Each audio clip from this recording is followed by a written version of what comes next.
Hello, I'm Blackberry and welcome back to my channel. Today I will be explaining why The View from Halfway Down is one of the top best episodes in TV history. If you're willing to listen, please sit back, grab some berries, and enjoy. The View from Halfway Down is one of the most discussed episodes within the Bojack Horseman fandom, for a very valid reason, of course. Bojack is experiencing all the fears and trauma while slowly dying due to the fact that he got drunk and jumped into a pool. This episode showcased all the relationships he had and ruined over his lifetime. Instead of focusing on Bojack Horseman himself, I wanted to aim to dive into the characters he interact with. Well, starting with Sarah Lynn, a deeply tragic character who endured abuse by the hands of her mother and her stepfather, who is a photographer, of course. Bojack shares the blame for her death. In my opinion, it's between 50-50, him and her. She was destined to die young, as she admitted that she surrounded herself with enablers, avoiding growth and change until she died tragically from her own demise. While also the only reason why she stayed sober was to experience the sensation of getting high for the first time again. While performing on stage, she sang a remix of Don't Stop Dancing, a song she learned from Bojack when she was young. Her attire obviously indicated the influence her stepfather had had on her. As the performance neared its end, the tempo slowed. She sings Don't Stop Dancing with a sad expression and then jumped into the dark, tardy pit. Next on the stage, Corduroy performing a ballet ribbon dance, which was messy, of course.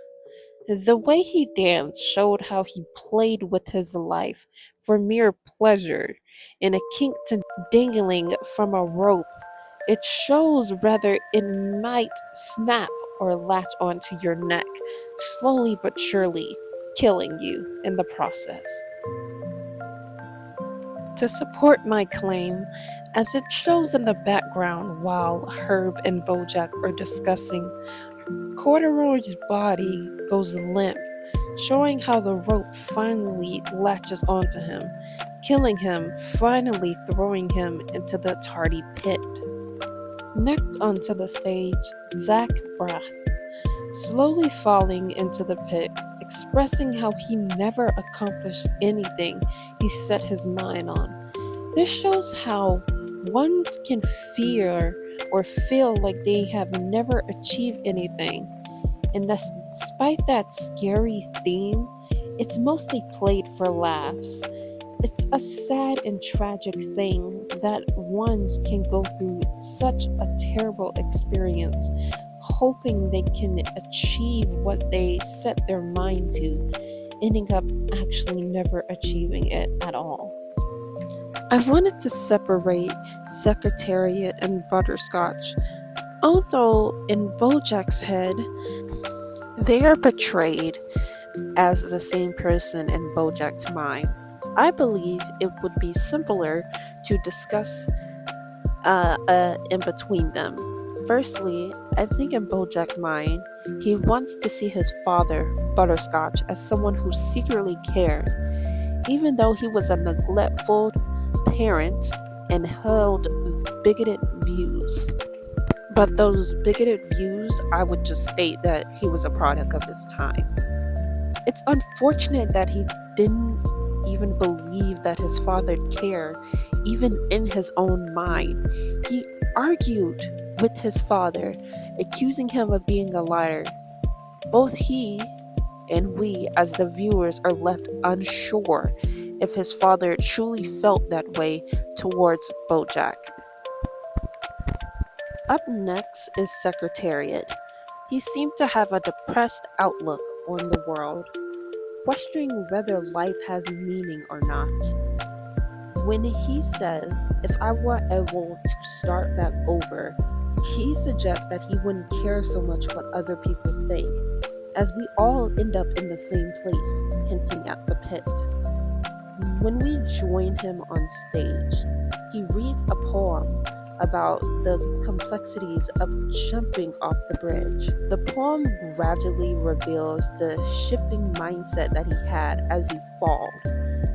As he slowly falls halfway, he no longer wishes to end his life. Each verse depicts his evolving thoughts. As the ground draws nearer and his feelings regret, he hopes to survive, but ultimately he falls into the pit. The last performance, ultimately my favorite. Bojack's mother, Beatrice, and Crackerjack, as she performs a ribbon dance, the same one she did at her ball.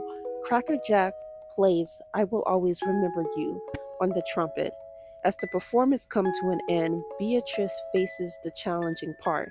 She leaps into the air while the ribbon wraps around her body, symbolizing life and death. And the simpler part involves Crackerjack tying the end of the ribbon and jumping backwards into the pit. As the darkness consumes Beatrice, the ribbon falls. It gradually pulls through the door, showing how Crackerjack's death consumed Beatrice's life even after her death. The show ends with her being the last to go. And as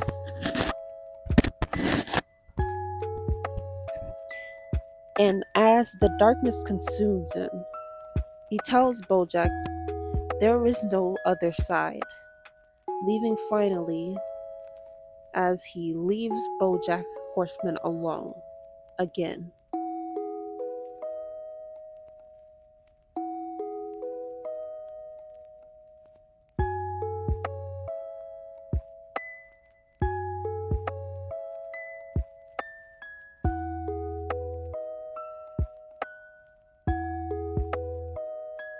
I really enjoyed the way this came out. The colors and the brightness of it looks very pretty, and all of the colors really match together. Don't forget to catch me on live, which is my Twitch account, and live on YouTube sometimes. Please, if you like the video, don't forget to comment down below to see what you want me to do in the future, and have a lovely day filled with dozens of berries.